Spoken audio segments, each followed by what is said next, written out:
ከ23 ዓመት በላይ በኮንስትራክሽን ልምዳችን ያውቁናል። ከ8 በላይ እህት ኩባንያዎች ባለቤት የሆነው ባማኮ ሪል ስቴትስ በመሃል ከተማ ላይ አፓርትመንት ቤቶቹን በመገንባትና በማስረከብ ብዙዎች ያውቁናል። አሁን ደግሞ ለእርሶ የሚሆን ታላቅ የምስራች ይዘንላችሁ መጥተናል። በመሃል ፒያሳ ላይ ሙሉ ለሙሉ ሬዚደንሻል የሆነ G+15 አፓርትመንት ከ84 ካሬ ጀምሮ በ7 ሚሊዮን ብር ሙሉ ክፍያና በ15% ቅድመ ክፍያ ለጥቂት ጊዜ በሚቆይ ፕሮሞሽናል ዲስካውንት ላይ ነን። ለበለጠ መረጃ በ0913 64 22 27 ወይም በ0911 79 23 13 ላይ ይደውሉልን።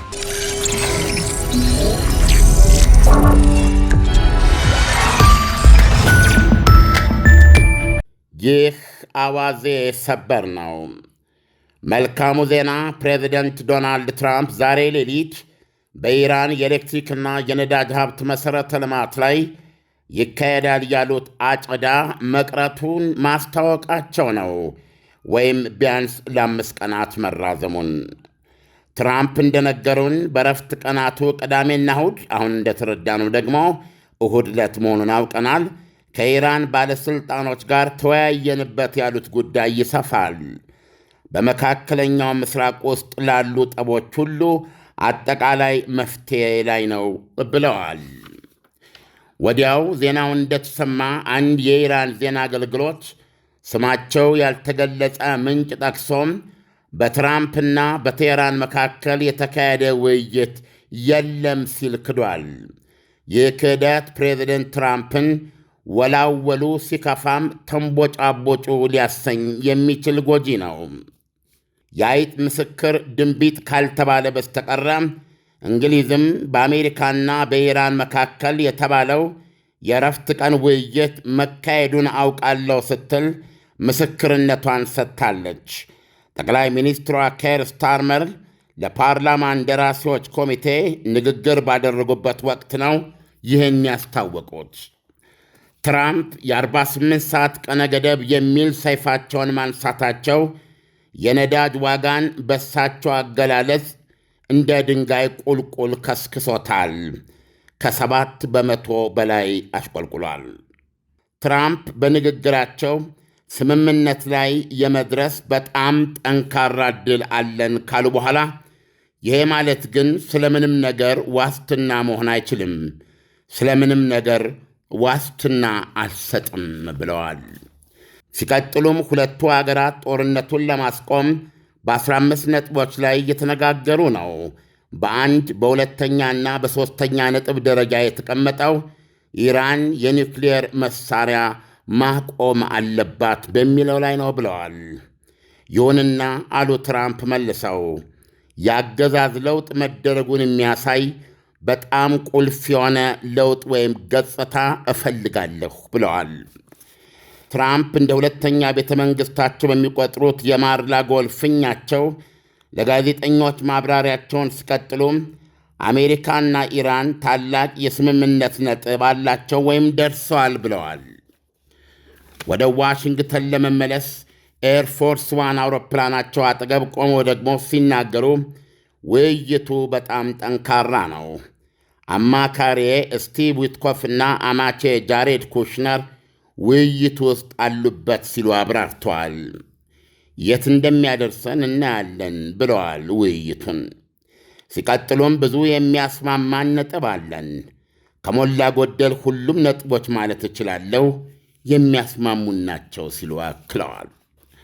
አያቶላ አሊ ካሚኒና አሊ ላርጃኒ በሌሉበት ሌሎች ተራፊዎችም በያሉበት በተደበቁበት ሁኔታ ለመሆኑ አሜሪካ ከማን ወይም ከነማን ጋር ነው ያወራችው ለሚለው ጥያቄ ትራምፕ ከፍተኛ ሰውዬ ጋር ሲሉ አመሳጥረው መልሰዋል።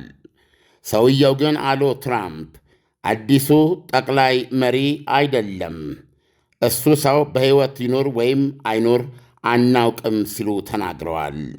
ስለ አዲሱ አያቶላ ሞጅታባ ካሚኒ ነው እንደዚህ የሚሉት። ትራምፕ እዚህም እዚያም በሆነ ጣል ጣል ንግግራቸው ኢራን የኒውክሌር ጦር መሣሪያ ዕቅዷን እርም ለማለት ልትስማማ ትችላለች ብለዋል። ጋዜጠኞች ኒውክሌር ማበልጸጓን ሲሉ በጠየቋቸው ጊዜ አዎ እሱንም እርም ለማለት ተስማምታለች ብለዋል።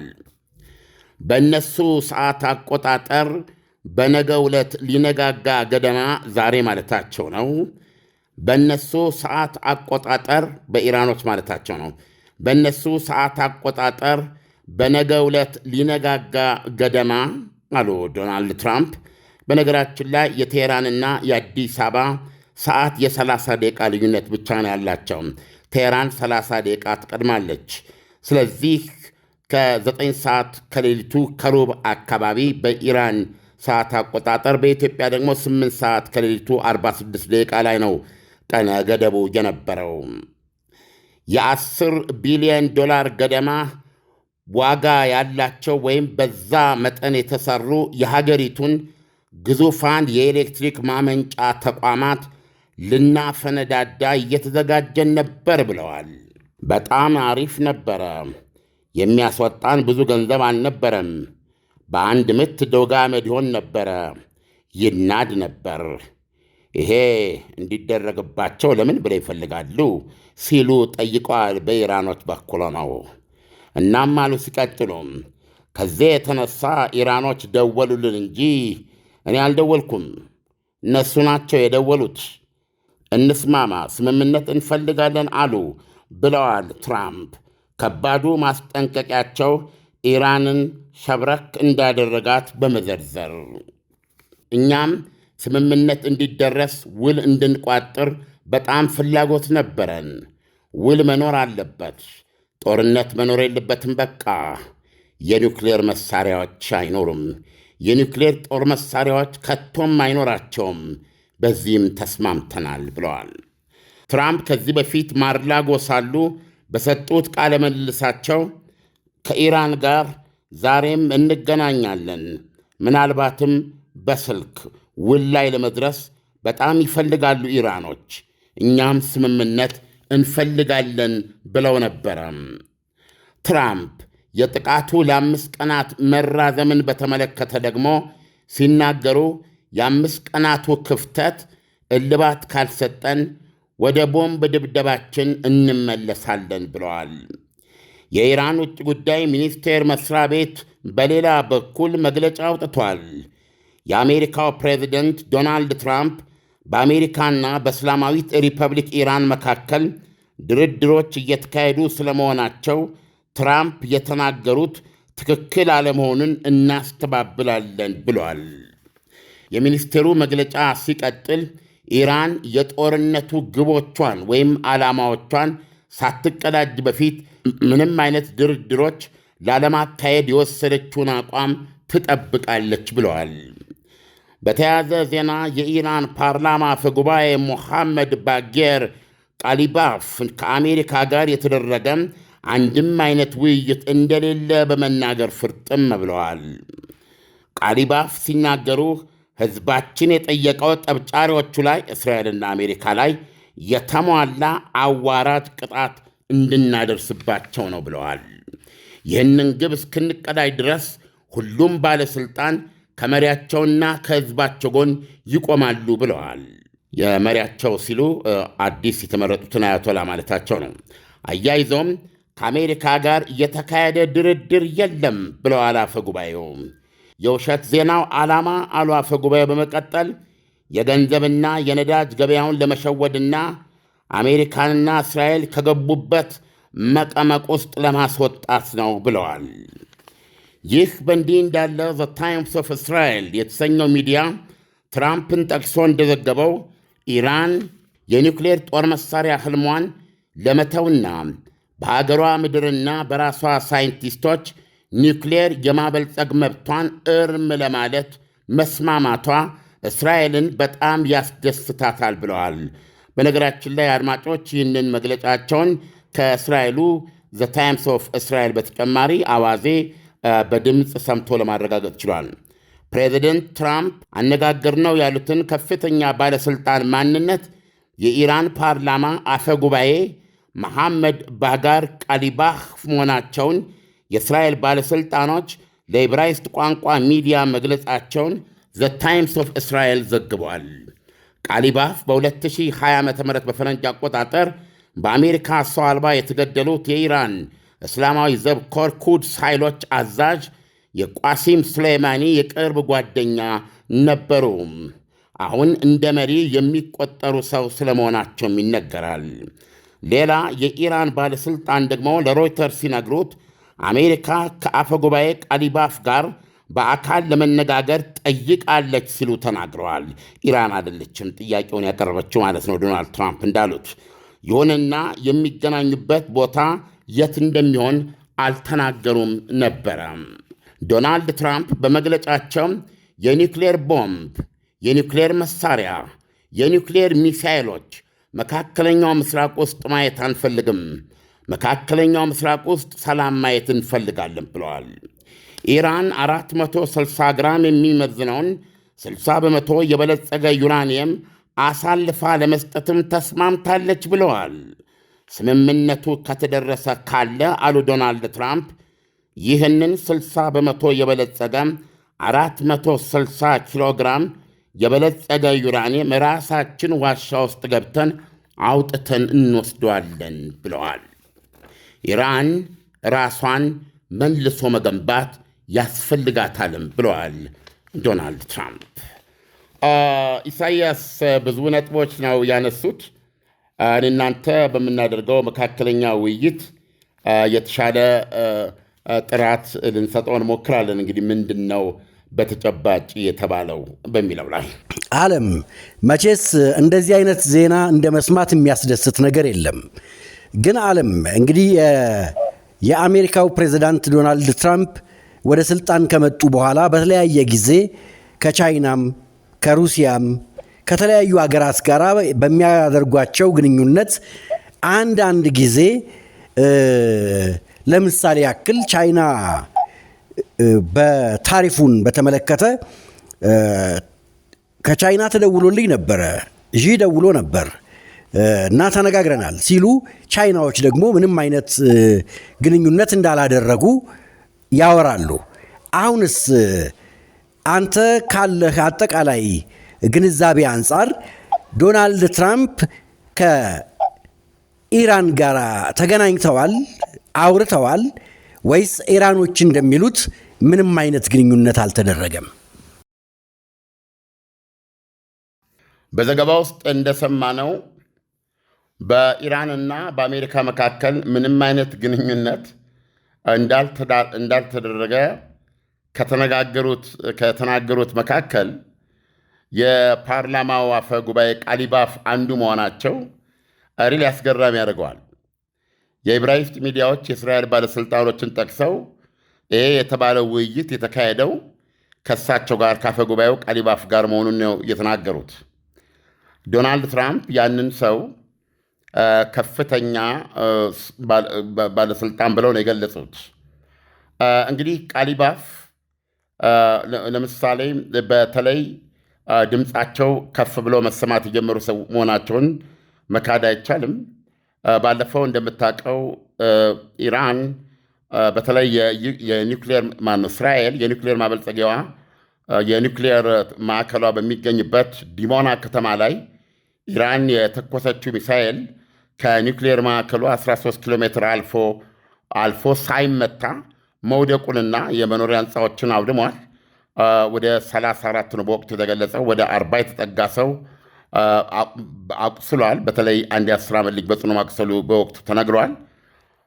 እና ይሄ መሆኑ ዲሞና ላይ መተኮሷና ዲሞና ደግሞ የእስራኤል የኒውክሌር ማዕከል እንደመሆኑ መጠን ከፍተኛ ጥበቃ የሚደረግለት ከመሆኑ አንጻር ይህንን ከፍተኛ ጥበቃ የሚደረግለት ከተማ ውስጥ የኢራን ሚሳኤል አልፎ መግባቱ የኢራን አስቀድሞ የታቀደ የከበደና በጸረ ሚሳኤል እንደ ልብ መጥተው ሊጥሉት የማይችል አንዳች አይነት ጨዋታ ቀያሪ መሳሪያ ያካተተ ሁለተኛ ምዕራፍ ጥቃት ውስጥ እየገባች ስለመሆኑ ምልክት ነው በማለት የተናገሩ ናቸው አፈ ጉባኤ ቃሊባፍ። እና በተለያዩ ነጥቦችም ላይ እውነቱን ለመናገር ከአሊ ላርጂያኒ ግድያ በኋላ በተለይ ያሉን ድምፆች 3 ናቸው። ውጭ ጉዳይ ሚኒስትሩ ፕሬዚደንቱ ከአንዴም ሁለቴ ተናግረዋል። በተደጋጋሚ ደግሞ ቃሊባፍን እየሰማ ነው። ስለዚህ በሀገሪቱ ውስጥ ያለ ሰው ማን ነው ራሱ የሚል ጥያቄ ቢነሳ ከፕሬዚዳንት ፔዜሽኪያን እና ከአፈ ጉባኤው ከሁለቱ አንዱ ነው የሚሆነው። ስለዚህ ቃሊባፍ ሊሆኑ ይችላሉ መባሉን ልትቀበለው የምትችለው ነው። እንዴት ግን የኢራን ውጭ ጉዳይ ሚኒስቴር ብቻ ሳይሆን ያስተባበለው ራሳቸው ቃሊባፍ ያስተባበሉት መሆኑ የኢራን ሕዝብ የጠየቀውና እኛም ቃል የገባ ነው እስራኤልና አሜሪካን ላይ አዋራጅ ድል እንድንቀዳጅ ነው አቋም የወሰድነው እና ከዚህ አቋማችን ውልፍት አንልም። እንደዚህ አይነት ውሸት የሚጠርቁት ዶናልድ ትራምፕ ሆን ብለው ለገበያ ነው የተናገሩት ያሉት ነገር አሁን እንደሰማኸው ዶናልድ ትራምፕ ተነጋግረናል፣ ወደ ስምምነትም እየተቃረብን ነው ማለታቸው የነዳጅና የተፈጥሮ ጋዝ ዋጋን አውርዶታል። በተለይ ነዳጅን $100 በታች ወደ $97 አምጥቶታል። $114 ማለት ነው ኢሳያስ። ስለዚህ ለዚህ ዓላማ እየተናገሩት ነው፣ ወይም የዘይት ገበያን ለማረጋጋት የፈጠሩት ውሸት ነው በማለት ነው ቃሊባፍ ያስተባበሉት። ይሁንና የእስራኤል ባለሥልጣኖች ደግሞ ንግግሩ መካሄዱንና ሰውየውም ቃሊባፍ መሆናቸውን በዚህ በኩል ይናገራሉ። እስራኤልና አሜሪካ ቨስትድ ኢንተረስት አላቸው በዚህ ጦርነት ላይ ሊዋሹ ይችላሉ ቢባል እንኳ ነው ኢሳያስ። የእንግሊዙን ጠቅላይ ሚኒስትር ምስክርነት ግን አይ ቲንክ ልንወስደው አስፈላጊ ነው። ምክንያቱም በአሁኑ ጦርነት እንግሊዝ ከአሜሪካ ጋር እንደሚጠበቀው ልክክ አለማለቷ እና በተለያየ ውርክብ በሁለቱ መካከል መኖሩን ስናስተውል አሁን ደግሞ በቅርብ ሁለቱ በስልክ ውይይት አድርጓል 20 ደቂቃ። እነዚህን ግምት ውስጥ አስገብተን ኬመር የሰጡት መግለጫ እንግሊዝ በአሜሪካና በኢራን መካከል ውይይት መደረጉን ታውቃለች ማለታቸውን ወስድና አዎ ይሄ ውይይት ተደርጓል ብዬ በሙሉ አፍ ልናገር ይችላል። ዓለም እንደ ዶናልድ ትራምፕ አባባል ኢራን የኒኩለር የማምረት ሂደቱን እንደምታቋረጥ ከተስማማች፣ በተለይ ደግሞ የዚህ የተጋትሮ ተራዳውን ሁኔታዎች የምታቆም ከሆነ በዋና መሰረታዊ ነጥቦች ላይ ከዶናልድ ትራምፕ ጋር ተስማምተዋል ወደሚለው ነጥብ ከመጣን ጦርነቱ እያበቃ ነው ብለን መውሰድ እንችላለን። ዓለም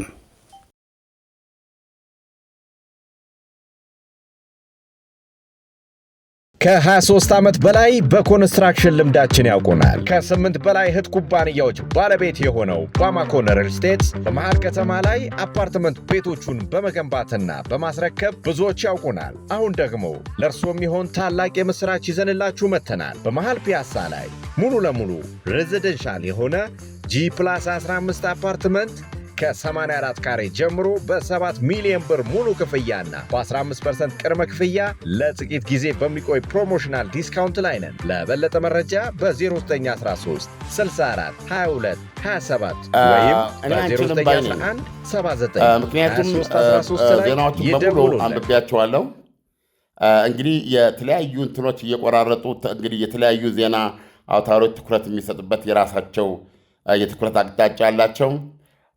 ነገር ግን ሁሉም ጋር አንድ ወጥ በሆነ መንገድ የምታገኘው ኢራን ሸብረክ ካለች ከተባለ የኒውክሌር ጉዳዩ ላይ ነው። የኒውክሌር ጉዳዩ ላይ የኒውክሌር ቦምብን ያለመስራት እሱ ላይ በተመለከተ እውነቱን ለመናገር ከአሜሪካ ጋር ስምምነት ለመድረስ ብዙ ርቀት ሄዳ ነበር። በድርድር ወቅት አልደራደርም ያለችው ነጥብ ኒውክሌርን በተመለከተ ኢራን በገዛ ሳይንቲስቶቿ በራሷ የኒውክሌር ማብላያዎች ወይም የዩራኒየም ማበልጸጊያ ተቋማት ለሰላማዊ ዓላማ የሚያስፈልጋትን ዩራኒየም ታበለጽጋለች። ይሄ የሉዓላዊነት ጉዳይ ነው የሚለውን አቋማቸውን መቀየራቸውንና በአጠቃላይ አሜሪካ እና እስራኤልም እንደጠየቁት ኒውክሌርን በተመለከተ ምንም አይነት የኒውክሌር ቦምብ ምንም አይነት ኒውክሌር ማበልጸግ የሚባል ነገር አይኖርም የሚለው ትልቅ ኮንሴሽን ነው። ይህንን ዶናልድ ትራምፕ ተናግረዋል። በዚህ ተስማምተናል ብለዋል። ሁለቱ ነገሮች ሚሳኤልና የዚህ የሺያዊ የተጋትሮ ተራዳን በተመለከተ በእነዚህ በሁለቱ ላይ ኢራን ያላት አቋም ቶታሊ ለድርድር አላቀርብም የሚል እንደነበረና እንደምታስታውሰው የጄኔቭ ስብሰባ ላይ ማናቸው ስቲቭ ዊትኮፍ ይህንንም እነዚህን ከኒውክሌሩ በተጨማሪ እነዚህ ጥያቄዎችም እንዳሉ ለኢራን ውጭ ጉዳይ ሚኒስትር አባስ አርጋቺ በሰጡበት ወቅት አባስ አርጋቺ ደብዳቤውን እንደተገጨ እንቁራር የተጠየፉት በእጃቸውም አልነኩትም። ስቲቭ ዊትኮፍም ያንን ያልተከፈተ ደብዳቤ ይዘው ሄደው ምናልባት አሁንም የሚገኘው ዶናልድ ትራምፕ ጠረጴዛ ላይ ሊሆን ይችላል። ስለዚህ በሁለቱ ነጥቦች ላይ በተመለከተ በተለይ የተጋትሮ ተራዳ የሚለው አልተነሳም። ሚሳኤሉ ላይ በተመለከተ አንድ ነገር ብለዋል ዶናልድ ትራምፕ፣ የኒውክሌር ሚሳኤል አንፈልግም ብለዋል። ይሄ ምን ማለት ነው? ሰፊ እይታ የሚያስፈልገው ነው። በተጨባጭ ግን እንደ አንድ ዜና ሊገለጽ የሚችለው ኢራን ይህን ድብደባ ለማስቀረት ብሎም ይህን ጦርነት ለማቆምና በዚሁ ለመፍታት ያደረገችው መሰረታዊ ኮንሴሽን ቢኖር ምንም አይነት የኒውክሌር ቦምብ ህልሟን መተው፣ በተጨማሪም ምንም አይነት ኒውክሌር በግዛቷ ያለማበልጸግ ስምምነትን ለማድረግ ተስማምታለች የሚል ነው። ይሄ ነው ያለው ተጨባጭ። በሁለቱ ጉዳይ ላይ ወደፊት በዝርዝር የምናየው ጉዳይ ይሆናል። ዞሮ ዞሮ ግን ኢራን ይሄ ድርድር እየተካሄደ ስለመሆኑ ማረጋገጫ አልሰጠችም። ዓለም አሁን እንግዲህ ኢራን አንደኛው የኒኩለር ማብላያውን ማቆም ወይም በራሷ ሳይንቲስቶች መቀጠል የሚለውን ነገር ተስማማች ብለን ብናስብ የረጅም ርቀት ሚሳኤሎቿ ለኢራን ደግሞ እስካሁን አንድ ትልቅ ተግዳሮት የሆነው ለኢራንና አሜሪካ እሱ ነውና እሱንስ በተመለከተ የተነሳ ሀሳብ አለ ወይ?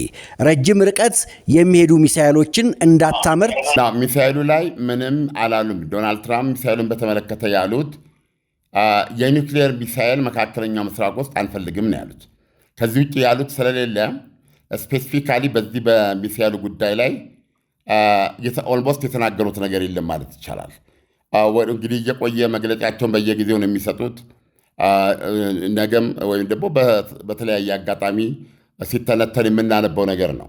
እስካሁን ባለው ንግግራቸው ግን መካከለኛው ምስራቅ ውስጥ የኒውክሌር ሚሳኤል አንፈልግም የሚል ነው እንጂ ኢራን ያላትን የኒውክሌር መሳሪያዎች ምርት ደረጃ በተመለከተ ስፔሲፊክ የሆነ ስምምነት ደርሰናል አላሉም። በግልጽ ያሉት ነገር ቢኖር ኒውክሌሩን በተመለከተ የቦምብ ልሟን ለመተው እንዲሁም ደግሞ ኒውክሌር በሀገሯ የማበልጸግ መብቴ ነው ስትለው የነበረውንም እርግፍ አድርጋ ለመተው እርሚውንብኝ ለማለት ተስማምታለች የሚል ነው።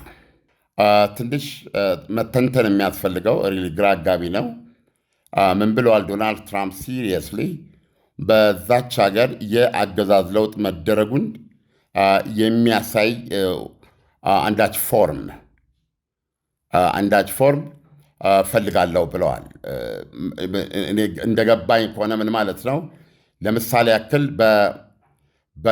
የቬኔዙዌላን ጉዳይ አይተህ ከሆነ ፕሬዚደንት ማዱሮ ነው የወሰዱት።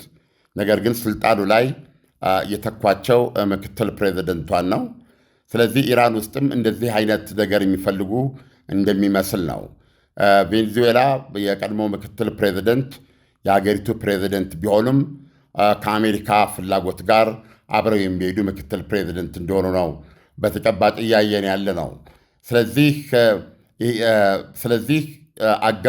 ከአገዛዙ ውስጥ አንዱ ወይም ሁለቱ ዞሮ የሚኖረው ቀሪ መንግስት እንደዛ ሰዎች ሊሆኑ ወይም አላቅም። ለምሳሌ ከቀሊባፍ ጋር የተነጋገሩት ካፈ ጉባኤው ጋር እንበልና እሳቸው ናቸው ዋቴቨር መሪ የሚሆኑት ብንል ወይም ደግሞ አላቅም የፈለጉት ምንድን ነው። ዞሮ ግን ኢራን ውስጥ የቀደመው እንደተለወጠ የሚያሳይ ተጨባጭ ነገር ወይም አንዳች ቅርጽ ወይም ይዘት እፈልጋለሁ ይላሉ።